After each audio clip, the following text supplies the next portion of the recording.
Hey guys, can anyone give me the docket number for Blake's PGA letter? I don't have it, um, and I can't figure out which one it is, and it was taking me forever. So I just figured somebody else might know. I see some things being mentioned in the chat, something about a text between Colleen Hoover and her friend. I don't actually know what that's referring to. I'm not sure. I guess I saw someone saying they were posting about it. Let's see. I have a couple things I want to go over tonight. This is gonna be a short one because I'm out in New York right now, and the hearing's tomorrow morning. I'm gonna have to go. Thank you guys. 12:33:14. I'm gonna have to go to the courthouse pretty early. All right, give me 1 second to pull this up. Okay, 13, 13 or 14.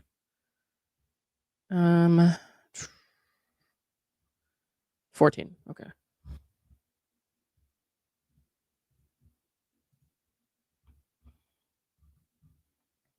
That is it. Yes. Okay. Okay. So we'll do that one last. And I think I got everything I need for tonight. So let's move this. Mike working okay? I was having some trouble with it earlier. It's kind of shit. What time do I have to be at the courthouse? I don't want to say. Because I don't want a crazy person to attack me. So I'm just gonna arrive when I arrive, you know? You never know with people. So curious how many people are gonna be there. I have no idea. I have no fucking idea what to expect. I probably won't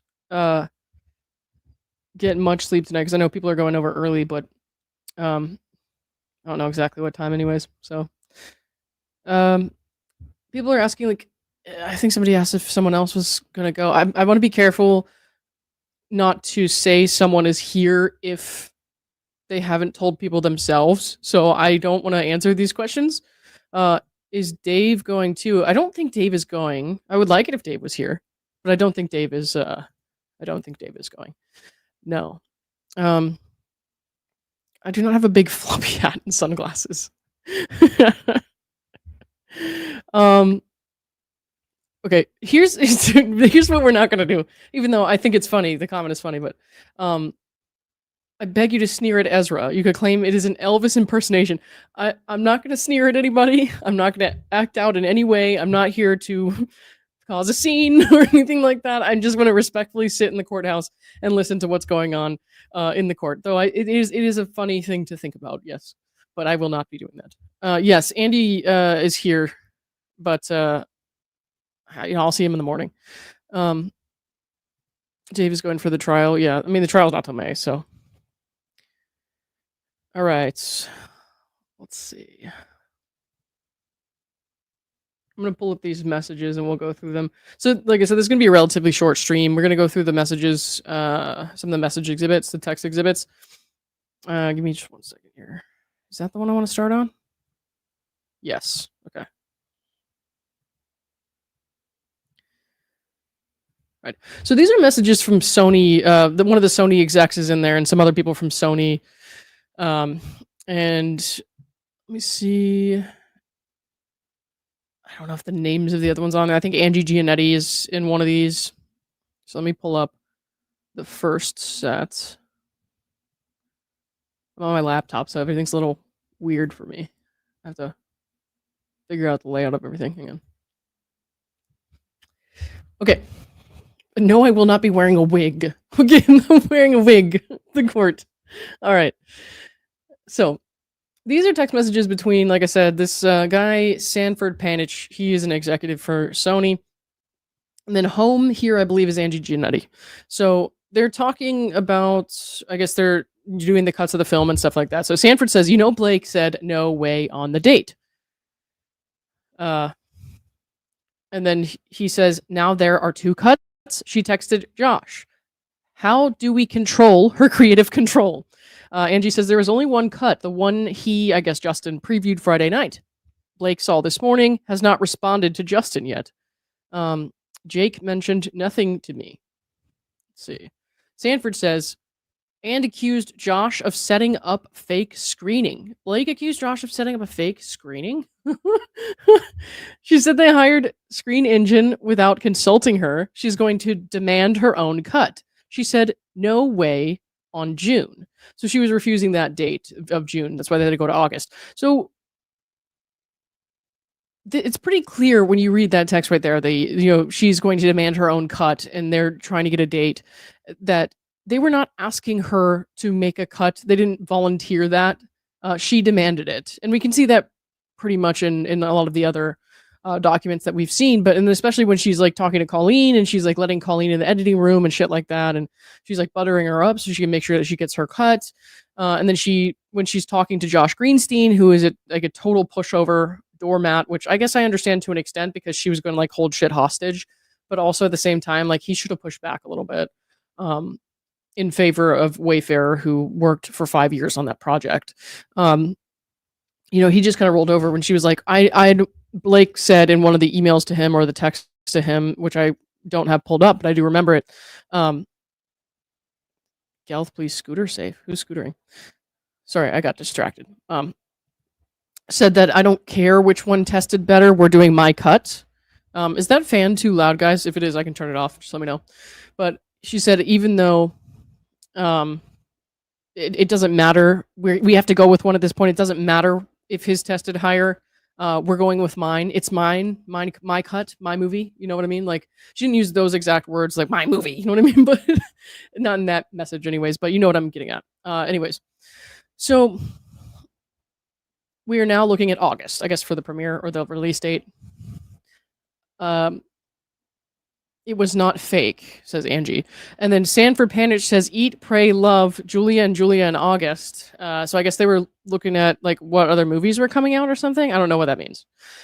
Sanford says, she is a terrorist. He spelled it wrong, but he says she is a terrorist. Even if it wasn't fake, the point is she didn't feel part of that screening. She should have been brought in the fold on so she could own those numbers as well. Angie says, respectfully, there is no process that works with her. There isn't. What is important is that we have a baseline, so we know. You can tell her everything, include her in everything, and still, it does not hold. Sanford says, she's in editing room. You can go in there so we understand. Angie says it's all remote. She saw a movie this morning, said she's not going in until tomorrow. So we'll call her and see if I can get a read. All right. Okay, so that was the first set. Then we'll swap over here. Okay, sorry, guys. Can you hear that like noise in the background really loudly? Just let me know.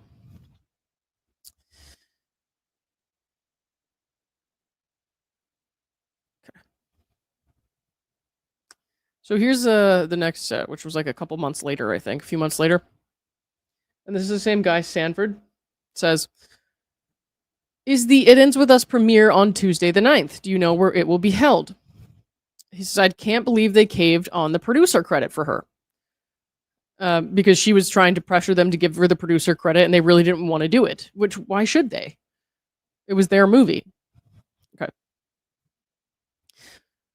Angie says she wants to change credits all the order of producers, her second position, moving Jamie to third. EPs, cast order, single cards, cut film by, move cast crawl before keys. Have been dealing with this since 9 a.m. So she is saying that Blake wants to move her position as producer ahead of Jamie's, which is asshole move, and then take out Justin's film by credit. Sanford says, well, I'm thrilled they did, talking about caving on the producer credit, because they're obviously having to like try to manage these people and figure it out so they can release the film. Let's see. Are they saying yes to that too? He's asking about everything Angie just said. Sanford said, this is truly insanity.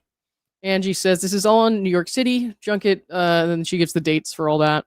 And then Angie says, Wayfarer doesn't even know all of this, and we cannot renegotiate cast deals so she can move kids up, no time, nor movie cast crawl before keys, even though she wants Sony to call guilds to get. I don't know what any of those words meant together, but okay. She can try for PGA credit. She expects Sony, aka me, to persuade Wayfarer to agree to remove a film by Justin Baldoni and move her producer credit before theirs. Getting them to approve giving her a producer credit was Herculean. She just turned over her editorial changes to cut after Dallas, so going to watch now, report back.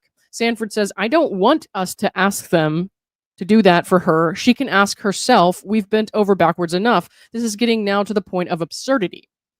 And then Angie just liked the message there. Okay.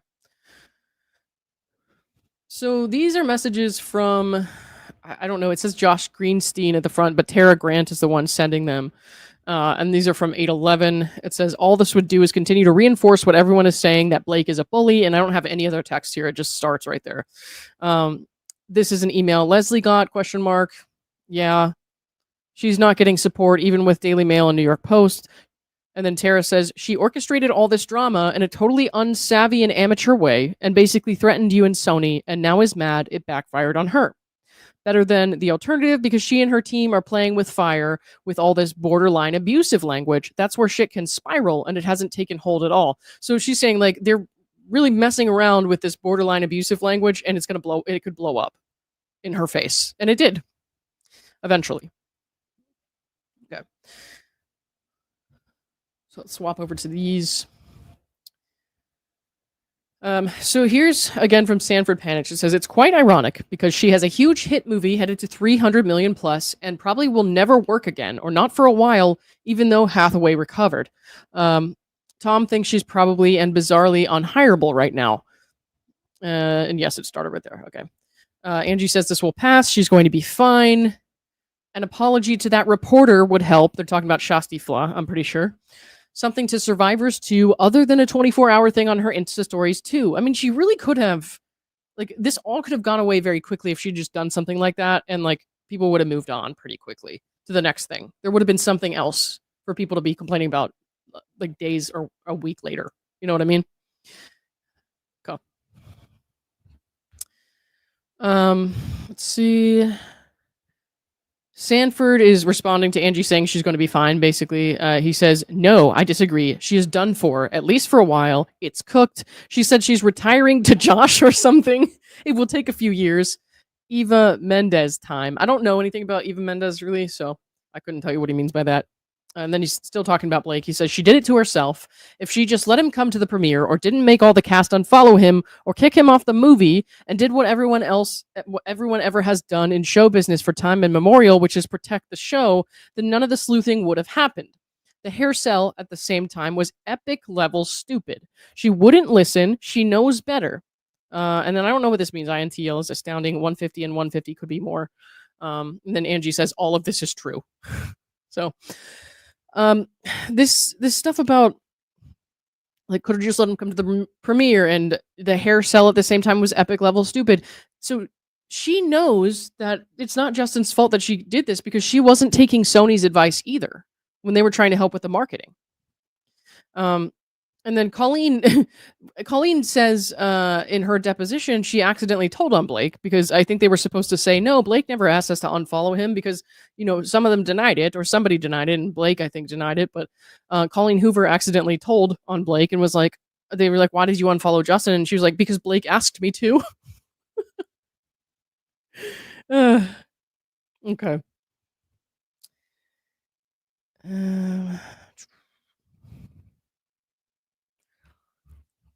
1 second.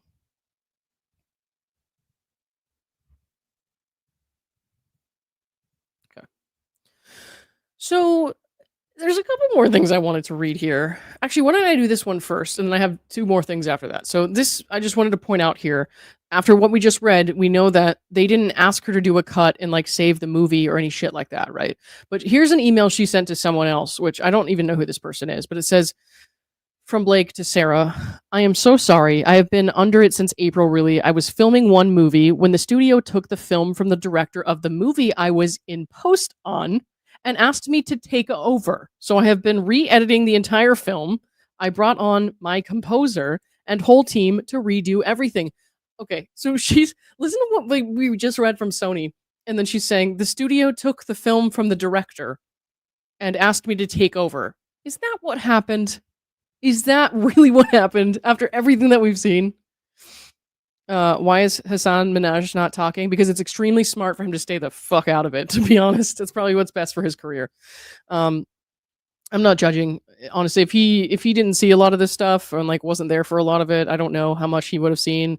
I don't think he was involved with any of these people after filming. It seems like he wasn't really around when they were all doing their dinners and stuff, talking between like Blake, Isabella, Jenny, Brandon. Like Hassan wasn't really involved with that, so I don't blame Hassan for like not saying too much. To be honest, I mean, I know people are gonna have other opinions and say he should say something, but honestly, I just don't personally, I don't blame him for staying out. But anyways, okay. So that was a lie, right? I just finished the final sound mix in LA yesterday, flying back now to do final color time this week, and then I'm out from under this. The movie comes out in a month, so I'm diving into the press. I hope to come up for air before that, though. I cannot wait to read this, and I'm excited to see what new ideas came out. I love that it spoke to you. Thank you for your patience. Speak soon. Okay, whatever. So the thing with this is, first of all, they did not ask her to take over the movie or take the movie away from Justin. Okay. Second, we can see, from those messages again, like she was going to demand a cut. Third, what was the third thing I was going to say? I'm so tired. Hang on. I got this. Oh, you can see that she was refusing to take advice when it came to the marketing of the film, and them saying it was epically stupid for her to market her hair care line the way that she did and all that. And she refused to take those notes, and then acted shocked when like people were talking shit about her online. And that's not something that Justin did. They didn't force her to do that. So, one sec. So this thread between Ryan Reynolds and Colleen Hoover is just psychotic. I mean, okay, so this is a message from Ryan Reynolds to Colleen, right? Colleen, let me zoom in a little bit for you guys. I can't zoom in too much or I can't see. Hang on. Actually, I can move my head. So why don't I do that? There we go. Colleen, I'm sending you literally every form of congratulations under the sky while jumping up and down and rapidly happy clapping. At one point, I was 3 feet from you at the after party, but I wasn't able to extricate myself from the Sony Studios chairman's mouth. I'm still in here and a little shocked I have service. Okay. So, interesting visual there, talking about how he couldn't possibly remove his penis from the Sony executive's mouth, or the Sony's chairman's mouth. That's okay. These ladies have a really weird bar for what they consider sexual harassment and what they don't, to be honest. Like, this is fucking weird. But, whatever.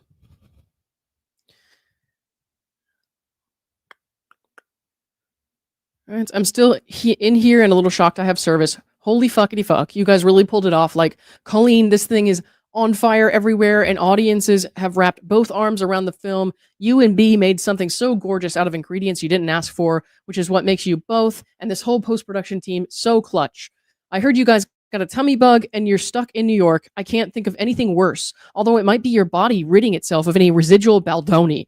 I'd rather be puking in a gulag than hijacking performative feminism while practicing personal growth catchphrases in the mirror. So, like, he has to make everything, even like his stomach illness, about Justin Baldoni. And he's like emailing and texting. We're not going through all of his messages tonight because that is way too much. Okay, I guess this was a text, not an email. Is it? It's an email or a text. I can't remember. But it's just so nutty. The way that they talk about him and the way that he typed paragraphs and paragraphs and paragraphs trying to convince anyone who will listen to hate the guy. And I'm like, I honestly don't see anything that could cause me to fly into this level of like obsession with someone to the point where I would like message everyone that I know and everyone that they know to try to make them like hate that person. I don't know. It's just very odd to me. I mean, we all talk about this shit online, right? But I just feel like it's another level to kind of, let me put it this way. It's not personal it's not only personal that he's doing this. He's also making this like a professional mission, which is very strange. Making Justin his professional mission is odd to me. And he's like I said, just sending paragraphs and paragraphs and paragraphs to tons of people. just saying all this exhausting stuff. But of course, she, is feeling validated by the two powerful Hollywood people that are finally giving her what she wants and what she wants to hear. So, um, anyways, I hope you're taking a moment to enjoy this. I know the road isn't always easy or clear. When you're a creator and apex storyteller like you, I can imagine it takes a very resolute mind and heart to process all the strange people with muddled intentions trying to warm their hands on your light. What's happening this weekend with It Ends With Us is a victory lap and a testament to fortitude. You created a world people wanted to experience about a subject that's hard to talk about. You and Blake opened the movie adaptation higher than most films with budgets 5 to 6 times larger during a movie season that was about to give up on female-led films, as if that's a genre or something. This is a point proving that audiences will show up for a film if it's good. A lesson the industry learns and forgets in perfect concert with the seasons. Good Lord. What a complete fucking win this is. And like they want to completely write it off like Wayfair Studios had nothing to do with this at all whatsoever, which is crazy. So crazy the way that they totally took control over all of this and just want to completely own it. I mean, forget the people who own the rights to it, right? Like this is actually nuts the way this all went down. What a complete fucking win this is. I know we all breathe rare air. I realize how lucky we are, but I also know how genuinely good you and B are. And seeing good people put shitty people over their knee for a good old-fashioned pants down spanking in the supermarket is a special experience I don't take for granted. Okay. You both trued up this whole project on and off screen. You two are thoughtful and intentioned and relentless. Well, relentless, yes. And it's that same tender grit and humanity which created not only a world-renowned novelist, but the engine that got this film to here. I could literally write you 85 more paragraphs. Please do not. Please do not. Oh my God. I could literally write you 85 more paragraphs eulogizing what this all means to me. This whole team rallied and delivered. Even Sony stepped up in ways I never imagined. Because the guy, I think it was Josh Greenstein from Sony, really was just kind of like giving them whatever they wanted. And I think on some level, it seems like they really were just trying to get these people to finish the movie so they could put it out. But on another level, I'm just kind of like, dude, damn, you have no backbone, man. Because like everyone else who worked for Sony, as you can see in these messages behind the scenes, were just like, she's a fucking terrorist. Okay. But mainly, I'm just incredibly proud and inspired by you and B. Hope you're feeling so much better, and I can't wait for us all to celebrate in person. If you and Redacted are still in New York City, we're back tonight and would love to see you both. And if you feel like getting some fresh air, we have a whole beautiful empty cottage an hour out of the city. It's the perfect place to unplug from the internet's digital anxiety system. I'm telling you, man, like these people are like giving her a dream life that she always like wanted or something. That's how it sounds. It's just nutty. It's like so transparent. It's nutty. Okay, lots of love. Colleen says, I just landed in Texas. Thank you so much for this message. It has all been such a whirlwind, both beautiful and terrifying, and I sometimes feel like I don't belong, but Blake has made me feel so welcome and valued, and I couldn't be more grateful to her. And that's what I was saying when we were reading her deposition. Like, she wasn't getting the validation she wanted from Justin. She wasn't getting all the input that she wanted from Justin. Some of that was by fault of her own because she was offered a chance to co-author the script, and then she was like, nah, I don't want to do that. I don't want to work with you. And then she was like too busy to read it at certain times or something. And then Blake, comes along and tells her everything she wants to hear and gives her everything that she wants. And is just like, no, we're going to make this exactly what we want. Fuck the people who bought the rights from you. We're basically going to make it your story and your whatever, give you what you want. And I'm going to take all the credit for the movie. Okay. So that was paraphrasing. I was not directly quoting her, by the way, in case you couldn't tell. All right. And yes, I saw you too and could feel you were being pulled in a million directions. The numbers seem amazing. It's my first movie, obviously, so I don't really know what to compare it to, and I'm still learning. But I heard we beat some comic book film on Friday, so that's good. I hope y'all are able to get some rest soon. Thank you. Really doesn't cut it for all you and Blake have done for this film. It's life-changing for more than just me. You guys are a class act, and I will stand by that forever. What's so sad is that like Justin reached out to her and got the rights to this and worked so hard on that for like 5 years. And she's sending these messages to Ryan and Blake. Great.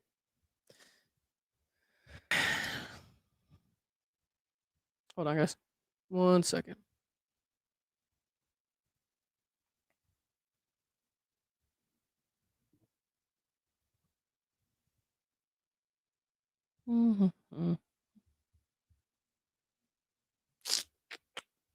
Sorry, I just gotta fix something real quick.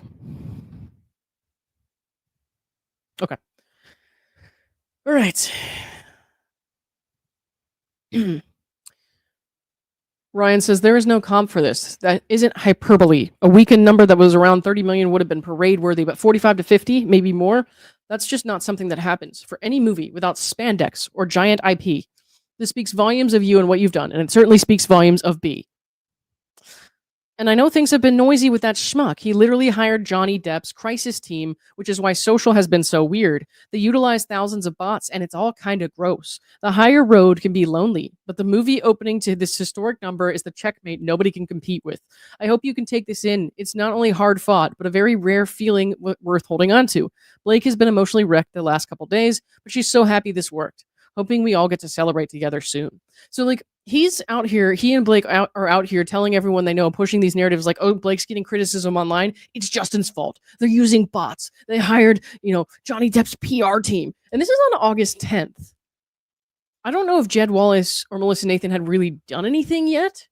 I mean, if you guys could remind me, if you know off the top of your heads, like, when did they actually sign a contract? And when did they actually start doing stuff for him? I don't know. I could be wrong. So I'm just telling you, like, let me know. But look at the date of the text. They hired Crisis like the day before he told Hoover. That's what I'm saying, man. Like, they were out here pushing this before they even hired Crisis PR. He was hired on the 9th. So this isn't the first conversation that he's ever had like this one. Like, oh, it must be Justin. It must be Justin. That's why they're getting all this criticism. Like, it's just so fucking crazy. And then, yeah, of course, shouldn't we hear about sexual harassment? I mean, he did call Justin a lot of names and stuff. And I think I read him call Justin a predator somewhere, but it doesn't really mention any specific sexual harassment or anything like that. Colleen being okay with that language about Baldoni, yet she threw a fit when Justin and Jamie tried to vent about Blake. Yeah, it's pretty bad. It's pretty bad. Let's see. So he literally hired Johnny Depp's crisis team. Okay, so how does that explain the talk of your wife's poor behavior that was happening before this crisis team was hired, literally the day before you sent this text? They hadn't even had a chance to do anything yet. So he's saying they like use bots and all this stuff. I'm like, literally, like he knows this because he's a Hollywood guy. Like, these celebrities, they all have bot followings, and these PR teams, they all manipulate things behind the scenes. They have the ability to do that in a way that we can't really see. And so he knows that. They just refuse to take accountability for the fact that she actually did the things that people were upset about. If it was like totally made up shit and people were just trash talking her for stuff that came out of thin air, that would be one thing, right? But that's not what happened. It was like stuff that she actually did. Like what she did to Shasti Flaw when she was very rude to Shasti Flaw, when this stuff about the blackface and the plantation wedding, and her marketing her hair care line and naming a drink after the domestic abuser in the film, like all kinds of crazy stuff going on there. And then, of course, like I said, Ashley and Shasti have shown that BL and R use bots, but not Justin. So like I said, all of these like higher profile celebrities, the really famous ones, they all have bot followings. But bots can't make TikTok videos in compilation. Oh, and you can see how like hateful he is, and even she is, towards like the people on TikTok and stuff in these messages in a second. It's pretty nutty. If I had this kind of money, guys, if I had this kind of money and success in my life, and I had a family, like 4 kids, there's nothing you could do that make me pay so much attention to TikTok videos and blow up my life the way these people have. Like, this is insane and egotistical. It's like you couldn't give me anything in the world to make me give a fuck about what a TikToker said if I had like a life like that. You know what I mean? Like, there's no way I wouldn't be like, no, I'm not leaving my happy bubble of millions of dollars and a happy family, allegedly, to like fight with a TikToker or like fight with TikTokers online. That's so fucking dumb. All right. Let's see.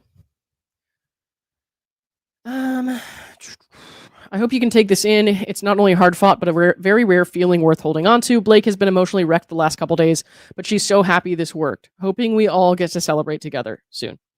So again, the fact that they're like, saying this and doing this and pushing this to people, anyone with ears, like whoever will listen, knowing that she's being criticized for things that actually happened, and she refuses to take accountability or apologize or correct the record at all. I mean, that's the problem. Because sometimes people can just be hateful online for no reason, but that's not what happened here. It's that she absolutely refuses to do some kind of reflection and think about, hey, maybe I need to think about what I've done and how I could change this so that things will go differently. And so if things work out in her favor and she gets her way with all of this will happen again at some point in her life because she's refusing to reflect and refusing to accept that criticism. And if you don't want to hear shitty things people are saying online about you, by all means block them, take some time away from the internet. I do that shit all the time, right? But if you are a public figure, a very famous public figure, and you rely on the public for your livelihood, then you can't act like an asshole and then refuse to acknowledge that you dude, all she had to do was do a quick sorry to Shasti or something like that. Like they mentioned Anne Hathaway did. It was an easy fix. Okay. Let's see. Colleen says, I had a feeling this was Justin's team controlling the online narrative. Really, Colleen? Where the fuck did you get that from? Where the fuck did you get that from? It's because Ryan and Blake keep telling these people, oh, it's Wayfair. Wayfair's doing this and that. And look at Justin promoting domestic violence or talking about domestic violence. And when the movie's about domestic violence, he's, oh my God, so stupid. So stupid. I want to see text. They mentioned they want the sequel from Colleen. I don't know if I have those up tonight, but don't worry. We have plenty to go through over the weekend, probably. Tomorrow, I'm sure I'll be talking about the hearing. Friday, maybe Friday night, actually. We'll see. Okay. So Colleen says, I'm just staying offline and I have a wonderful group of people in my life who send me all the good stuff. And that is actually I'm perpetually irritated with Colleen Hoover for her role in all of this and what she's done. But at the same time, I support staying offline if you feel like your mental health is being affected and you don't need to be online and you're upset about something, go offline. Fine, whatever. That's what I'm saying. You can step away for a little while. But if you insist on being in the online space and you are getting a lot of backlash and you're well, it couldn't be me. It couldn't be me who did the things that couldn't be me, that did the things that they say I did and showed videos of me doing. So it's got to be someone else. Let's see.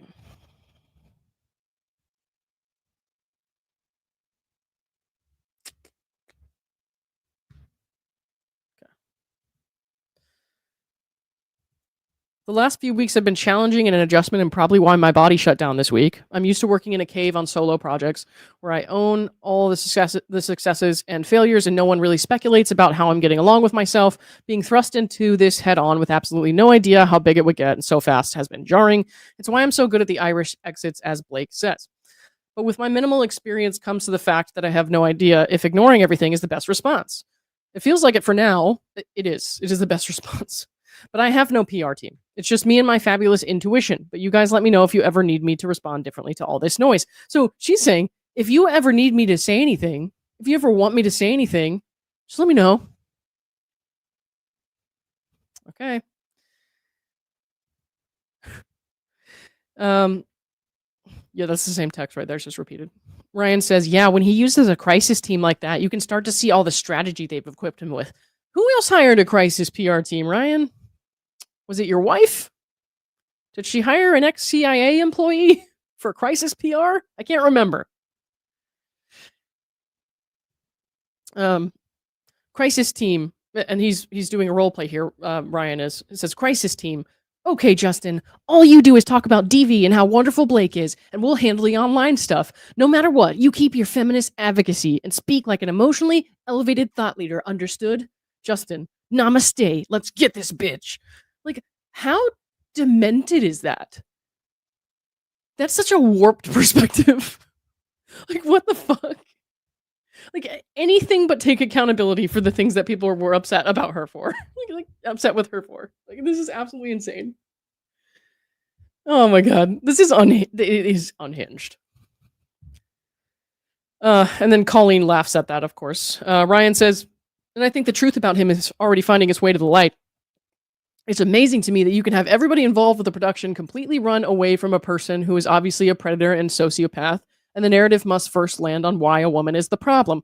Listen, man, like the way that he's talking right now, like this is not how Ryan usually talks, I'm pretty sure. I've never heard him come out and say anything that was remotely like feminist or giving a shit about feminism or like anything like that. I could be incorrect. If anybody has anything to shed light on where he actually did go out there and like advocate for women in the workplace on set and stuff like that, and he actually is like an advocate for that, then let me know. By all means, like I would say fine, I was wrong, but I'm pretty sure that's not the case.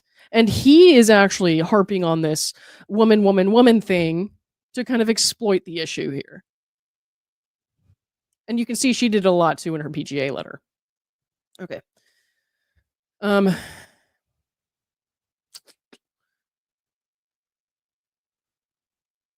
It's amazing to me how low people still go, but people are already coming forward, and soon enough someone is just going to go on record. Colleen says, it's mind-blowing, but also I feel like the loud ones are mostly 13-year-olds who don't have fully developed brains yet and will be mortified by their thought process a few years from now. Good to hear it's already beginning to skew away from him. Well, Colleen, it's actually a lot of women who experienced domestic violence and resonated with the major theme of your book, but I'm sure they'll be thrilled to read that. Wow. I'm not bothered by the fact that Colleen Hoover thinks that people who, disagree with her in this situation are dumb. I don't value her opinion, so it doesn't really matter. But I can understand why a previous fan of the book who watched the movie and was upset by all of this and would read that message, mostly 13-year-olds who don't have fully developed brains yet, they're going to be pissed. Right? Okay. Ryan says, surprising it's mostly girls. Well, is that maybe something you should reflect on? Is that something you should reflect on? At least that's what I've seen. Stop looking at TikTok, Ryan. Seriously. Stop looking at TikTok. Cover your face with your piles and piles of money and stop looking at TikTok. That's all these people had to do. If they had just let it go for a week like other celebrities do when they start getting the heat, because it happens to so many people. Even like random influencers, right? Get these big controversies. Like, you just got to let it go for a little bit. You just got to let people have their say online. Like, people are allowed to express their grievances or what their opinions online, and you do not have to listen to it. You don't. These people would have been just fine if they just let it go. All right. He says, and the really smart folks already know, although the narrative at the moment is how insanely well the film is performing and how much audiences love it. So, well, that was the end of that. So that was nuts. Hang on one second. So let's say that. Like I said, this was going to be a short one tonight. I had the PGA letter pulled up, but I think I'm going to save it for another time. Maybe Friday or something. Maybe Saturday. I don't know. But wasn't it reported she ran a toxic work environment preserve where she had to issue settlement payments, correct? Something like that. I think they were signed to NDAs afterwards. I don't know. You would have to go to the source who wrote the thing about preserve, but I can't remember because it's been like a year and I don't want to give you like wrong information. But I remember it was like run by her brother Eric, and there was like something with substances and sex in the workplace or some shit. I don't know. I don't remember the details. So I go read the article. All right. I'm probably going to call it a night since I got to be there early in the morning. And yeah. So what's the Creed video? I don't know what the Creed video is. I don't know. I'm going to have to find out later though. So, all right. Thanks everyone. Oh, let me read these real quick. Alt Gen X, thank you for the 10. Says thank you, Lauren. No, thank you. Appreciate that.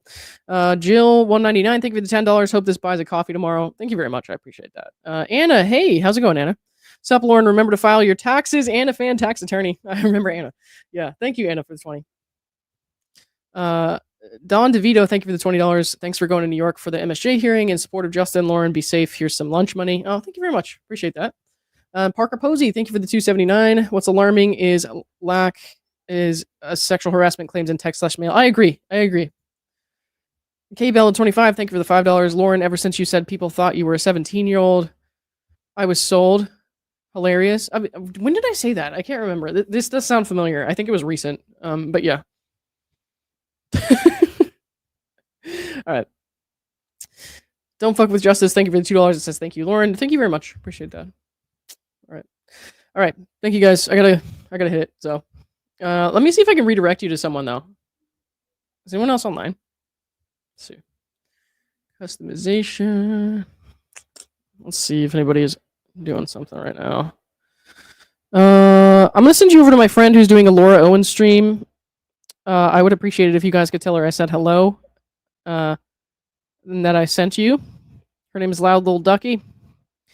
And she is cool. So let me 1 second, pull this up. So send her some love for me, and I will see you guys tomorrow. Yeah. Okay. Bye.